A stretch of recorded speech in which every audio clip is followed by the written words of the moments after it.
Assalamualaikum warahmatullahi wabarakatuh.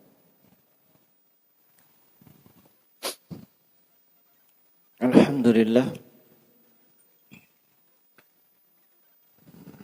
Alhamdulillahilladzi hadana lil Islam wa manna 'alaina bihi wa ma kunna linahtadiya laula an hadana Allah. Asyhadu an la ilaha illallah wahdahu la syarika lah wa asyhadu anna Muhammadan abduhu wa rasuluhu wa la nabiyya ba'dah. Allahumma salli wa sallim wa barik alaihi wa ala alihi wa ashabihi wa man tabi'ahum bi ihsanin ila yaumiddin wa sallama tasliman katsiran ma ba'du. Ikhwani fid din wa akhwati fillah, rahimani wa rahimakumullah. Semoga Allah Subhanahu wa taala senantiasa mencurahkan rahmat-Nya untuk kita semua. Alhamdulillah, di petang hari ini kembali kita duduk bermajelis di salah satu dari rumah Allah Subhanahu wa taala, dan tentunya ini adalah suatu amalan yang terhitung sebagai ibadah yang setiap dari kita dan siapapun yang melakukan yang semisalnya itu akan diganjar dengan pahala dan juga berbagai keutamaan yang lain, dan itu sesuai dengan niatan kita masing-masing. Maka kembali kita ingatkan untuk senantiasa ikhlas di dalam belajar, dalam menuntut ilmu, di dalam menghadiri majlis, di dalam melakukan ibadah-ibadah yang lainnya, sehingga aktivitas tersebut tidak sia-sia. Dan insyaallah ta'ala di kesempatan ini kembali kita lanjutkan pelajaran dari kitab Al-Wajiz fi Fiqhis Sunnah wal Kitabil Aziz, yang mana pada kesempatan sebelumnya kita sudah masuk di pembahasan apa-apa yang diharamkan dilakukan di pekuburan. Nah, dan pertemuan yang lalu juga sudah disebutkan poin pertama sampai poin yang ke-9. Apa-apa yang diharamkan dilakukan di kuburan. Kita akan masuk poin 1 sampai 8. Masuk di poin yang ke-9, berkata, penulis, semoga Allah Subhanahu wa taala mencurahkan rahmat-Nya kepada beliau, bina'ul masajid 'alaiha. Bina'ul masajid 'alaiha, yaitu membangun masjid di atas kuburan. Membangun masjid di atas pekuburan. Entah itu kompleks pekuburan memang, atau hanya 1-2 kuburan yang ada lalu dibangun di atasnya. Ini termasuk perkara yang diharamkan.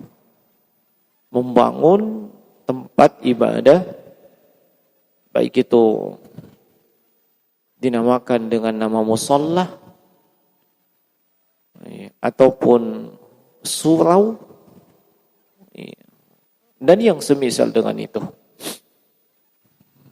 Dilarang membangun masjid di atas kuburan.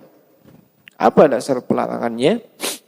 Dasar pelarangannya di sini disebutkan anak Aisyah wa Abdullah ibn Abbasin qala.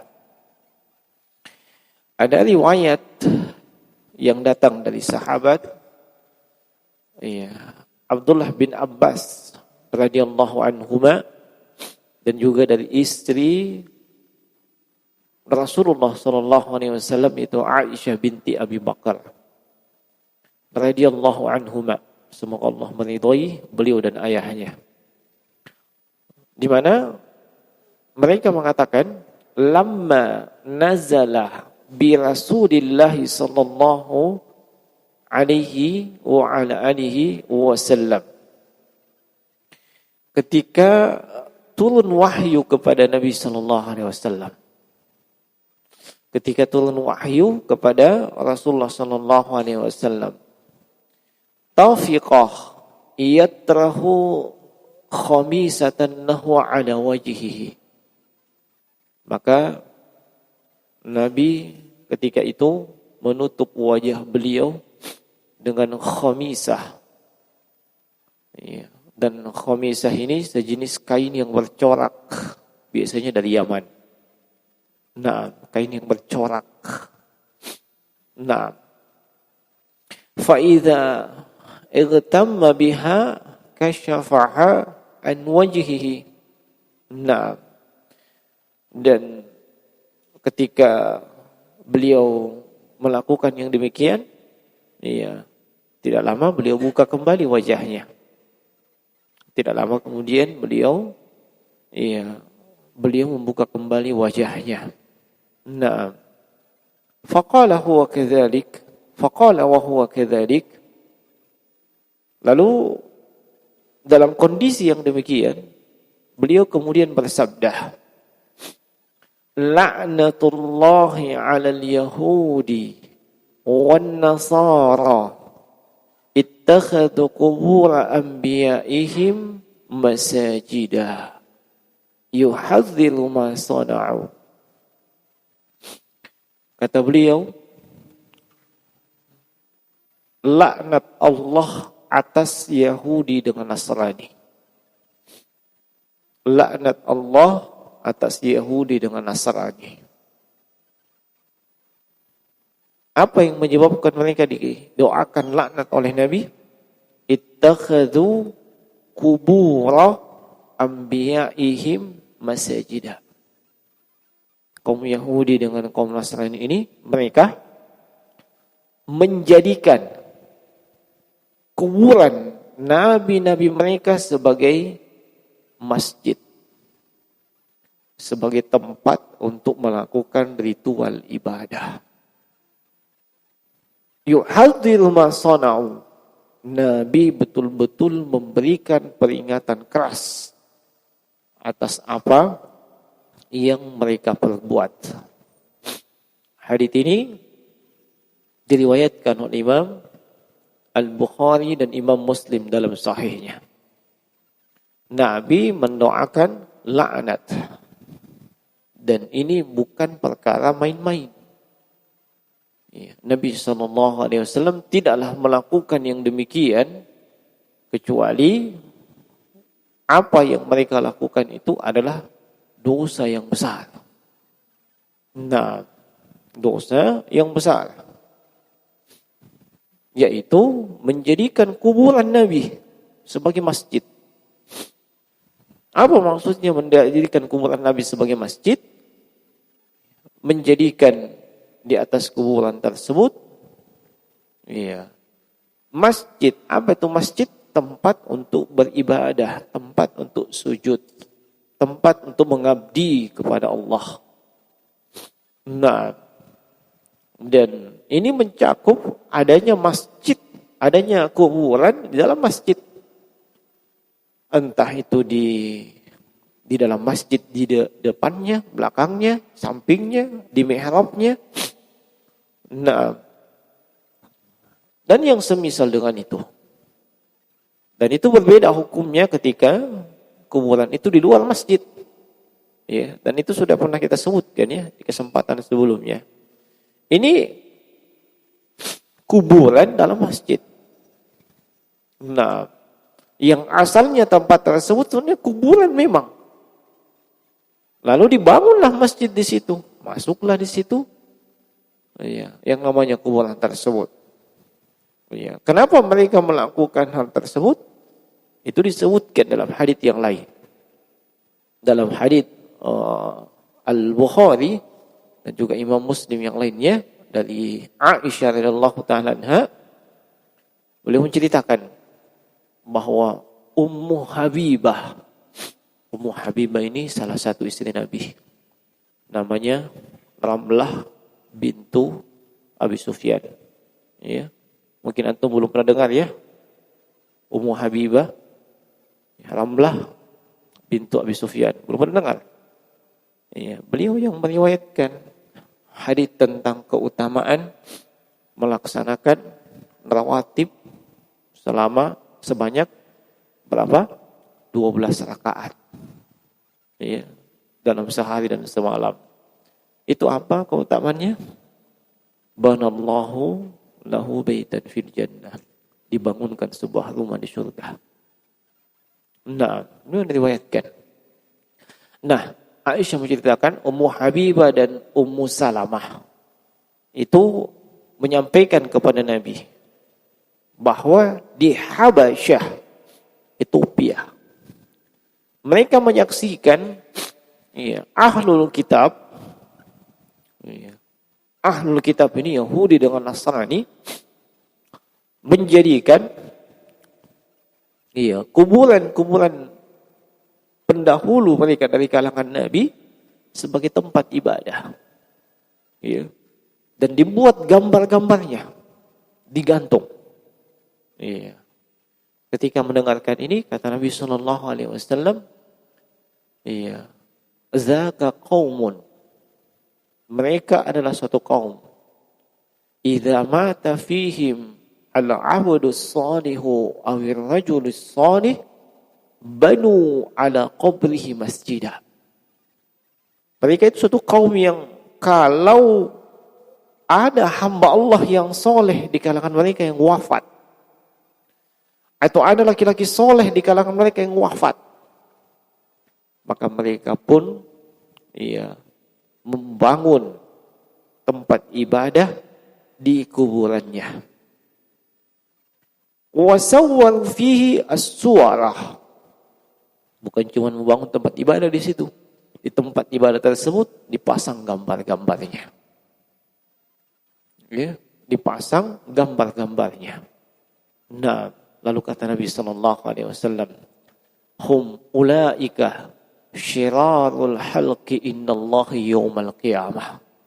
Mereka inilah sejelek-jelek makhluk, seburuk makhluk pada hari kiamat di sisi Allah Subhanahu wa taala. Nah, itu masalahnya. Menjadikan kuburan tersebut atau membangun di atas kuburan tersebut tempat ibadah, dipasang lagi gambar-gambar. Biasanya apa tujuannya itu? Mengenang. Ya kan? Mengenang jasa-jasanya. Inilah dulu yang pernah membangun jasa-jasanya. Nah, inilah dahulu yang menyebarkan dakwah di sini. Ya. Yang berdarah-darah, apa segala macam. Pokoknya untuk mengenang jasa-jasa, diambil gambarnya segala macam. Kalau untuk mengenang sih no problem. Ya. Kita mengenang kebaikan jasa-jasanya. Nah, tetapi yang menjadi fakta dan realita, penyebab kesyirikan pertama kali itu adalah seperti itu. Ya, adalah seperti itu. Penyebab kesyirikan yang pertama kali terjadi pada kaumnya Nabi Nuh, adalah perbuatan seperti itu. Nah, mereka dulu hanya sekedar itu bikin gambarnya. Latta, Luat, Yagus dan seterusnya. Orang soleh, orang yang punya jasa terhadap istilahnya terhadap mereka, terhadap agama ini, dibuat gambar-gambarnya. Nah, dan disitulah syaitan melakukan konspirasi. Iya, generasi awal cuma mengenang. Ya, kalau mereka loyo-loyo sholat, ayo pergi lagi di sana. Wisata religi. Ini dulu ini, luar biasa ibadahnya. Sumber inspirasi. Pulang semangat lagi beribadah. Begitu aja awalnya. Generasi berikutnya, karena tidak dapat pendidikan tauhid yang benar, ya, hanya semangat dalam beragama saja tanpa ilmu, sudah mulai ya, membuat ya, acara rutin ke sana. Ya, sudah rutin ke sana. Mau menikah ke sana dulu. Batal menikah ke sana lagi. Ya, ada tuh begitu biasa. Ya. Nah, habis menikah ya ke sana lagi, ya. Nah, hamil istrinya 1 bulan ke sana lagi. Ya. Masuk 7 bulan ke sana lagi. Habis melahirkan ke sana. Pokoknya jadi rutin. Ya. Generasi berikutnya, itu sudah mulai makanan lain. Nah, ingat, nenekku dulu biasa kalau malas-malas ke ibadah ke sana. Ya. Nah, ingat neneknya dulu. Nah, makanya cucunya pun begitu kelakuannya. Bahkan tambah-tambah ini supaya lebih afdal, lebih syahdu. Iya, bawa mie dupa, bawa mie kemenyan, ya. Nah, bawa mie lilin segala macam. Dan kalau ke sana kosong ya potong ayam dulu supaya dimakan di sana dan seterusnya. Iya, generasi berikutnya sudah melakukan ibadah di sana. Sudah melakukan kesyirikan di sana. Terus demikian. Itu asalnya kesyirikan, itu penyebabnya demikian. Mungkin saat ini kita tidak ada masalah, kita belajar, kita mengkaji ilmu agama, ada ilmu. Anak, cucu dan cucu kita tidak ada jaminan. Iya. Orang-orang soleh yang dikultuskan oleh kaumnya Nabi Nuh sama sekali tidak menginginkan mereka dikultuskan. Iya. Tetapi ketika pengkultusan tersebut berlebihan, itulah hasilnya. Nah, makanya Nabi SAW memberikan peringatan keras sekaligus mendoakan laknat kepada siapa saja, ya, bukan kepada kaum Yahudi saja, kepada siapa saja yang menjadikan kuburan sebagai masjid. Nah, hadits ini juga menunjukkan larangan membangun kuburan, membangun masjid di atas kuburan. Nah, dan larangan melakukan ibadah salat di kuburan. Dan juga larangan sujud di atas kuburan. Ya. Nah, semua larangan ini disebutkan ya, oleh Syekh Al-Albani rahimahullah ketika menyebutkan hadits tersebut. Nah, ketika menyebutkan hadits tersebut sekaligus kata Syekh Abdul Aziz bin Baz rahmatullah alaih itu mengisyaratkan tidak boleh mengubur seseorang di dalam masjid. Ya, tidak boleh mengubur seseorang di dalam masjid. Sebab kalau mengubur seseorang dalam masjid itu artinya ada kuburan. Ya, itu artinya ada kuburan dan tidak sah. Sekaligus haram melakukan salat di masjid tersebut. Nah, hadits yang berikutnya, wa ana Aisyah qalat, qala Rasulullah sallallahu alaihi wasallam fi maradhihi alladhi lam yaqum min.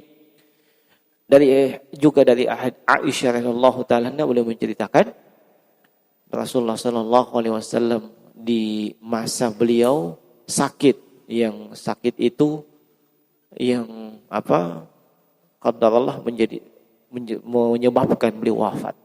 Nah, la'anallahu al-yahuda wan nasara ittakhadhu qubur anbiya'ihim masajida. Kata Nabi, semoga Allah melaknat kaum Yahudi dengan kaum Nasrani yang menjadikan kuburan anbiya'ihim, nabi-nabi mereka, sebagai masjid, sebagai tempat untuk beribadah. Juga berisi doa dari Nabi sallallahu alaihi wasallam. ya, semakna dengan hadis sebelumnya. Dan ini mengisyaratkan haram bagi kaum muslimin ya melakukan yang demikian. Sisi keharamannya ya Nabi mendoakan laknat untuk mereka yang melakukan itu. Yang kedua, bahwasanya itu termasuk perbuatan kaum jahiliyah, ya, ahlul kitab, dan kita diharamkan ikut-ikutan dengan perbuatan ahlul kitab kaum jahiliyah. Nah, ya, mereka melakukan yang seperti itu ya, bertentangan dengan ajaran agama Islam. Qalat, maka Aisyah radhiyallahu taala mengatakan, "Falaula zaka ubriza qabruhu ghaira annahu khasya ayyutakhadha masjida." Seandainya bukan karena alasan seperti itu, maka niscaya Nabi akan dikuburkan ya di tempat yang seperti para sahabat yang lain. Maksudnya kuburannya bisa dijangkau. Seperti kuburan para sahabat radhiyallahu anhum di Baqi. Itu kan bisa dijangkau oleh siapa saja. Ya, tapi dikhawatirkan itu kemudian orang berlebih-lebihan terhadap kuburannya Nabi. Makanya beliau dikuburkan di kamarnya Aisyah. Ya, beliau dikuburkan di kamarnya Aisyah radhiyallahu taala anha. Padahal bisa saja beliau dikuburkan di Baqi. Ya. Mayoritas sahabat dikuburkan di sana. Di Baqi. Nah, bahkan beliau sallallahu alaihi wasallam mendoakan khusus ahlul Baqi, orang yang dikuburkan di Baqi. Iya, kata Aisyah, seandainya bukan karena itu maka kuburan Nabi akan dinampakkan. Nah, dan Nabi sallallahu alaihi wasallam itu mengingatkan dalam hadis yang lain, la tatruni kama atratil yahuda wan nasara. Ya. Jangan kalian berlebih-lebihan. Ya, sebagaimana berlebih-lebihannya kaum Yahudi dengan Nasrani terhadap nabi mereka. Ya. Sebagaimana berlebih-lebihannya kaum Yahudi dengan Nasrani terhadap nabi mereka. Bagaimana bentuk berlebih-lebihannya mereka? Ya. Ketika wafat dibuatkan masjid di atasnya. Ya. Nah, bahkan kaum Nasrani tidak puas kalau cuma Nabi Isa saja, kalau Isa Al-Masih ini hanya sekedar Nabi diangkat jadi Tuhan. Ya. Pada tanggal 25 Desember. Nah, sebelumnya itu ya sampai dengan tanggal 24 Desember itu mungkin statusnya masih Nabi. Nah, statusnya masih Nabi. Begitu 25 Desember dilantik jadi Tuhan. Nah, cuma saya kurang tahu siapa yang lantik dan tidak tahu kapan pelantikannya, tidak tahu siapa yang hadiri, wallahu taala alam. Nah, ini bentuk berlebih-lebihan. Nabi melarang, jangan kalian berlebih-lebihan seperti mereka. Nah, termasuk berlebih-lebihan, jangan berlebih-lebihan dalam memuji beliau. Nah, memuji beliau. Sebagaimana itu yang dijelaskan oleh Imam Ibnu Hajar Al-Asqalani terkait dengan hadis tersebut. Nah, Nabi adalah Rasul, tapi beliau juga manusia biasa. Tidak memiliki sifat-sifat ketuhanan. Baik di masa beliau masih hidup, ataupun sudah wafat. Sehingga tidak ada ceritanya ketika Anda mau sembuh, Anda ke kuburannya Nabi, mengelus-elus dan disapukan ke bagian yang sakit misalnya. Lalu sembuh. Ini fenomena yang banyak dilakukan oleh sebagian kaum muslimin dan itu adalah model kesyirikan. Nah, bahkan ada saya share tadi di status ya tentang seorang yang suka mencari keberkahan di kuburan para wali. Datang wali apa? Ya. Datang cari keberkahan di kuburan para wali. Nah, iya. Sementara kuburan Nabi saja tidak boleh diperlakukan demikian. Apalagi kuburannya wali. Iya, yang derajatnya pasti jauh di bawah Nabi sallallahu alaihi wasallam. Nabi saja tidak punya sifat ketuhanan, tidak bisa menyembuhkan, tidak bisa memanjangkan umur, tidak bisa memberikan kau jodoh, tidak bisa meluaskan rezeki dan seterusnya. Beliau nabi, beliau manusia biasa. Allah sebutkan itu baik dalam Al-Quran, dalam hadis. Qul innama ana basyarun mithlukum yuha ilayya annama ilahukum ilahu wahid.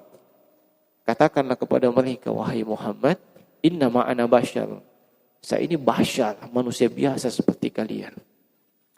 Dan kelebihan beliau, sebab beliau Rasul, Nabi, yuha ilaih, beliau mendapatkan wahyu. Maka jangan berlebih-lebihan.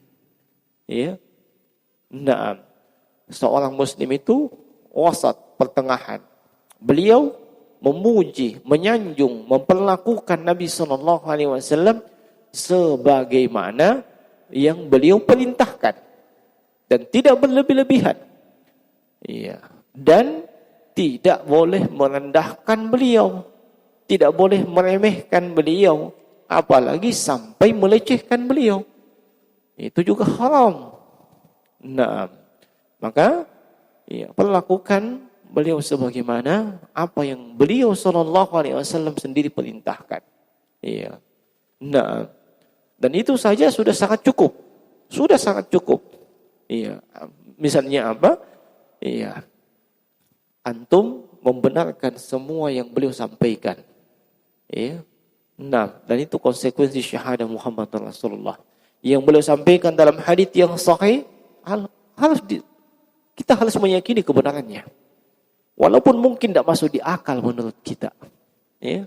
Nah, ketika Nabi menyampaikan bahwa dibawa di alam kubur itu ada nanti malaikat mungkar dan nakir yang bertanya.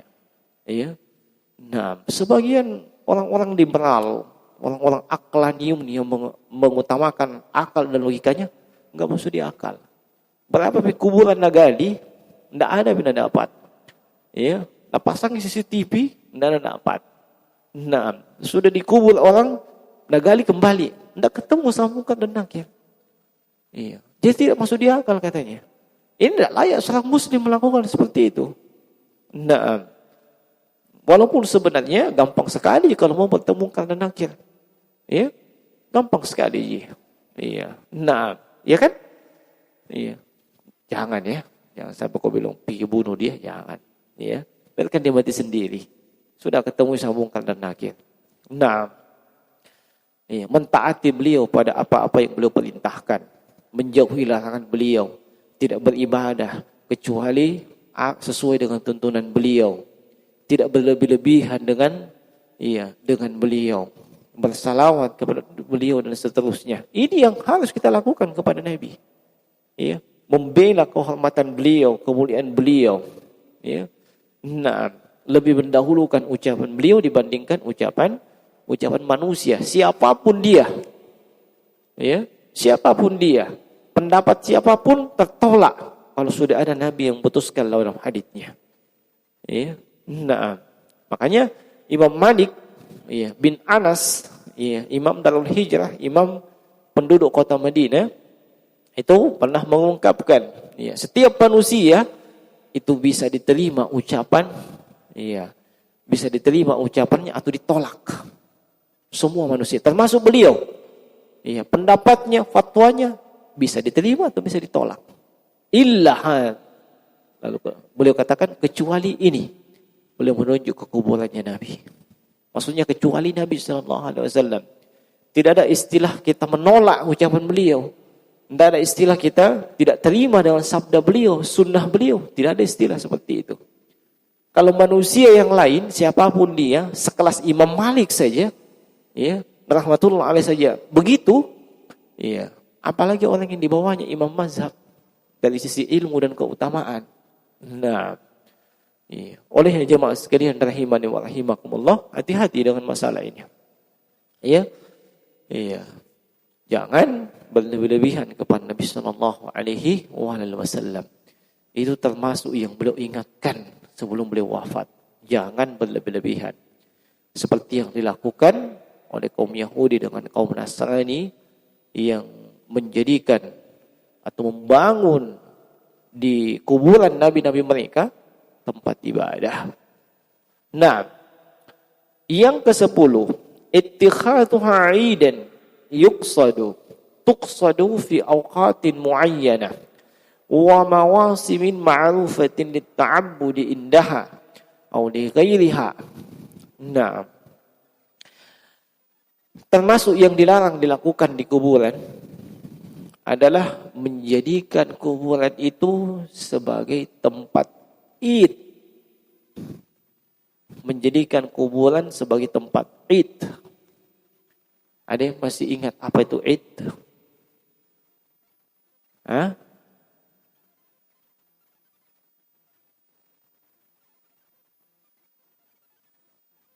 Iya. Ada ya'udu idan, sesuatu yang kembali dan berulang. Entah itu setiap pekan, setiap bulan, setiap tahun dan seterusnya. Asal dia datang kembali dirayakan. Itu namanya Id. Iya. Nah, itu namanya Id. Nah, Id dalam Islam dimaklumi. Ya, yang dirayakan dan perayaan ini ya, entah terkait dengan tempat atau waktu. Terkait dengan waktu, ya seperti Idul Fitri, Idul Adha, Jumat, itu waktu. Nah, terkait dengan tempat, ya seperti orang yang melaksanakan ibadah haji. Ya, setiap tahun orang ke sana. Ya. Nah, wukuf di Arafah dan seterusnya. Iya. Nah, selain itu yang tidak ditunjukkan oleh nas atau dalil, tidak boleh kita melakukan id. Ya. Maksudnya dalam jangka waktu tertentu kita harus ke sana. Itu namanya id. Ya. Nah, jangka waktu tertentu harus ke sana. Seperti yang biasa dilakukan oleh sebahagian saudara kita kaum muslimin. Asal mau masuk bulan Ramadan, pasti ke sana. Ya. Iya. Nah, atau ada di istilahnya di Makassar itu. Minggu terakhir. Ya. Senyum-senyum ini biasa dilakukan itu. Ya. Minggu terakhir katanya makan minum. Ya, jadi pesta, bikin pesta, pokoknya liburan, termasuk ziarah kubur, apa. Minggu terakhir mereka makan dan minum. Masya Allah, itu mesti dirayakan.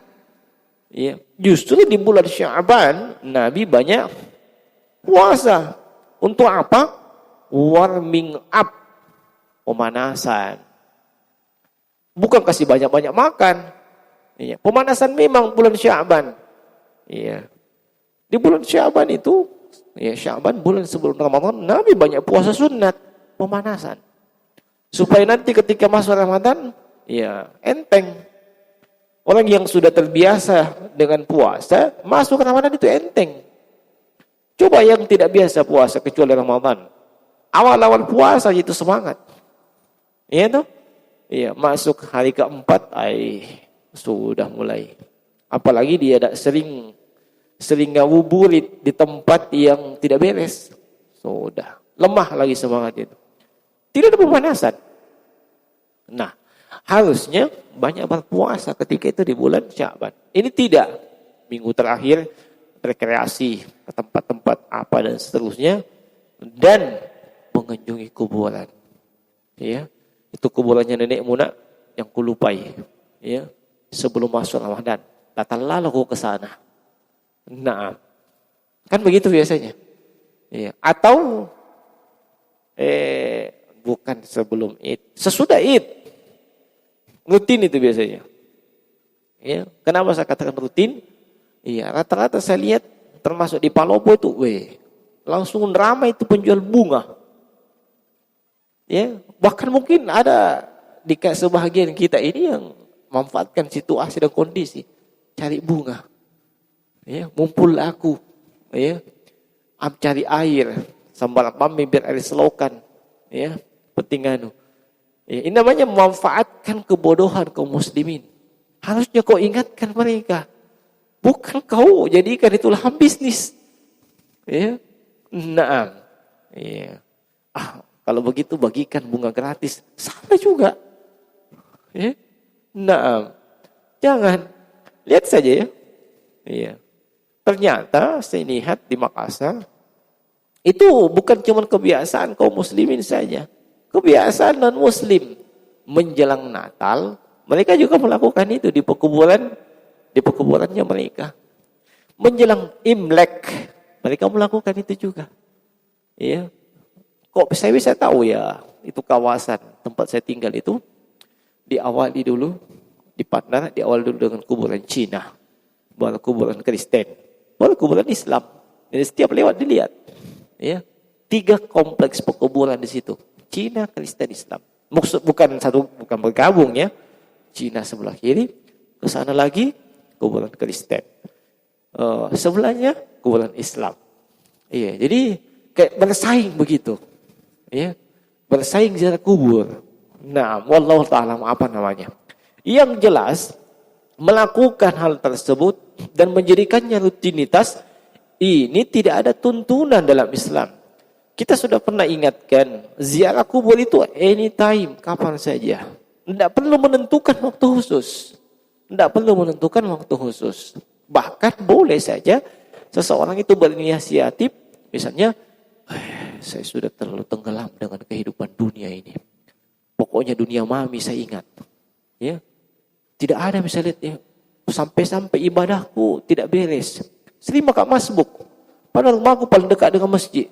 Saya harus ke kuburan dulu. Yang ingat mati. Itu boleh saja. Tidak usah ditentukan. Setiap tanggal 1. Setiap tanggal 28. Setiap mau Id. Tidak usah ditentukan kayak begitu. Nah. Kenapa tidak boleh? Iya. Rasulullah SAW bersabda dalam haditsnya Abu Hurairah. La tattakhidu qabri aidan. Kata Nabi, jangan kalian menjadikan kuburanku sebagai id. Ini peringatan dari Nabi. Ya, jangan kalian menjadikan kuburanku sebagai id, tempat yang dirayakan. Ya. Nah, wala taj'alu buyutakum kubura. Dan jangan kalian menjadikan rumah kalian sebagai kuburan. Wa haitsu ma kuntum fasallu alaihi fa inna salatakum tablughuni. Di mana saja kalian berada, hendaklah kalian bersalawat kepadaku, sebab salawat kalian itu pasti akan sampai kepadaku.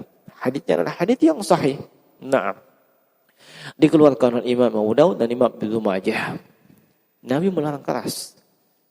Jangan jadikan kuburanku sebagai id, tempat dan waktu yang dirayakan. Nah, ya, ini peringatan dari Nabi.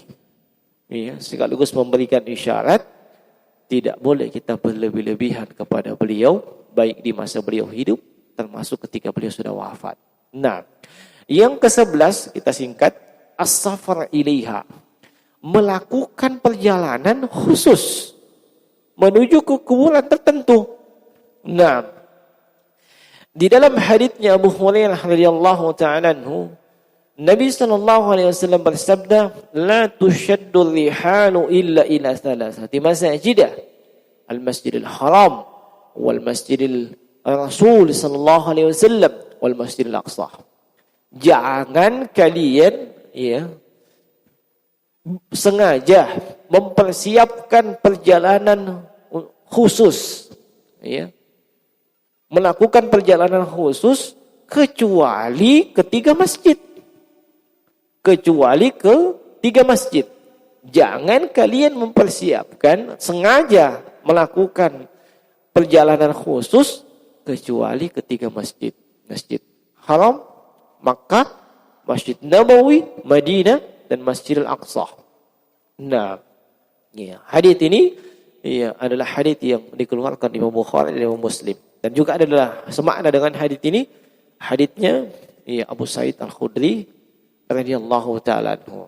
Nah, apa makna hadis ini? Makna hadis ini sebagaimana disebutkan di salah satu dari pendapat di mazhab Asy-Syafi'i atau Syafi'iyah, bahwasanya la tushaddu rihal itu maknanya di situ pelarangan. Jangan kalian sengaja mengkhususkan suatu perjalanan, tentunya dengan sengaja ini disiapkan bekal, ya, mau siapkan bekal dan seterusnya, biaya perjalanan yang luar biasa dan seterusnya. Iya, kecuali kalau memang itu 3 masjid, salah satu dari 3 masjid. Ya, 3 masjid sekaligus. Iya. Nah, dan ini peringatan untuk kawan-kawan kita dari kaum muslimin yang suka melakukan wisata religi. Ya. Wisata religi. Tahu ya wisata religi? Di sana ada kuburan Jano. Si fulan, ayo ke sana. Iya, di mana itu? Di bawah Karai. Iya. Nah, ayo bawa Karai ke sana itu naik apa? Hah? Naik bus. Kalau ke bawah Karai, naik pesawat, ya. Ada pesawat kan? Enggak tahu pernah ke sana juga. Ke sana butuh biaya enggak? Hah? Butuh. Oh ya? Nah, bagaimana kalau ke sana tidak butuh biaya? Apa tujuanmu ke sana? Iya. Nah, apa tujuanmu ke sana? Nah, itu bisa religi. Iya. Ke kuburan tertentu, wali tertentu, minta di sana, iya, sehat walafiat. Sementara walinya ini dulu meninggal karena sakit. Itu kan enggak maksudnya. Coba ingat ya. Coba pikir baik-baik. Ini walinya, wali mati di kubur ini sakit keras, nah meninggal kasihan. Datang ke sana, minta kesembuhan, minta sehat. Betul-betul. Ya, enggak berpikirnya itu orang ini. Ya. Dibaga-bagai sama setan. Ya. Sebenarnya setan enggak tahu cuma baga-bagai, kamu tuh dibaga. Ya. Ya. Setan hanya mengipas-ngipasi kalian saja. Nah, di salah satu pendapat mazhab Syafi'i, ini bermakna larangan, mencakup semua tempat yang diagungkan, dikultuskan, walaupun bukan masjid, ya, walaupun bukan masjid. Nah, kenapa? Sebab ada riwayat yang disebutkan oleh Imam Ahmad dalam Musnadnya, bagaimana Abu Basrah Al-Ghifari menegur Abu Hurairah radhiyallahu ta'ala anhu yang sengaja melakukan perjalanan ke Bukit Tursin. Ya. Dan itu ditegur oleh beliau. Lalu, iya, Abu Hurairah menerima hal tersebut. Nah, Abu Hurairah radhiyallahu ta'ala menerima hal tersebut. Dan Abu Barzah itu berdalil dengan hadits ini. Ya. Nah, berdalil dengan hadits tersebut. Nah, itu yang paling kuat ya di kalangan para ulama, ya, khususnya di kalangan Asy-Syafi'i. Walaupun dimaklumi ada juga pendapat yang selain daripada pendapat tersebut. Nah, kesimpulannya jangan suka melakukan perjalanan termasuk wisata religi, ya, walaupun itu mungkin ke kuburan wali, kuburan habib dan seterusnya. Nah, itu tidak perlu. Ya, kalau memang niatnya ke kuburan untuk mengingat mati, tidak usah terlalu jauh, banyak kuburan. Ya, nah.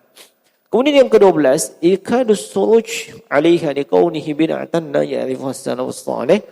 Wa qala Nabi sallallahu alaihi wasallam kullu bid'atin dhalalah wa kullu dhalalatin finnar. Nah, menyalakan pelita atau lampu di kuburan. Ya, kuburannya dikasih lilin, dikasih apa? Tapi itu di kampung-kampung ya kasih lilin. Ya, kalau di kota-kota mungkin bukan lilin, pasangin lampu LED. Ya, yang jam 6 pagi mati mi. Baca mereka, enggak pakai saklar. Mana? Baca mi. Ya, nah pasangin lampu LED atau lampu sorot. Apakah di kampung-kampung itu pakai lilin-lilin? Kenapa? Enggak lampu LED-nya. Ya, nah, enggak lampu sorotnya dan seterusnya. Ini ya adalah enggak dikenal oleh pendahulu kita yang saleh. Nah, dan inilah yang yang diperingatkan oleh Nabi sallallahu alaihi wasallam kalau mengada-ada dalam agama, ya. Di sini beliau sebutkan hadits kullu bid'atin dhalalah wa kullu dhalalatin finnar, ya. Ini hadits yang ini kalimat Nabi ucapkan ketika khutbah Jumat, khutbah nikah, ya, masuk dalam khutbah hajah. Ya. Nah, ini sering Nabi ucapkan ini. Kullu bid'atin kullu bid'atin dhalalah wa kullu dhalalatin finnar. Iya, itu khutbah hajah namanya. Maksudnya khutbah yang Nabi sering ucapkan baik ketika Jumat ataupun ketika khutbah nikah dan seterusnya. Nah, dan dimaksud dengan bid'ah di sini adalah yang terkait dengan agama, yang terkait dengan ibadah. Ya, bukan masalah dunia.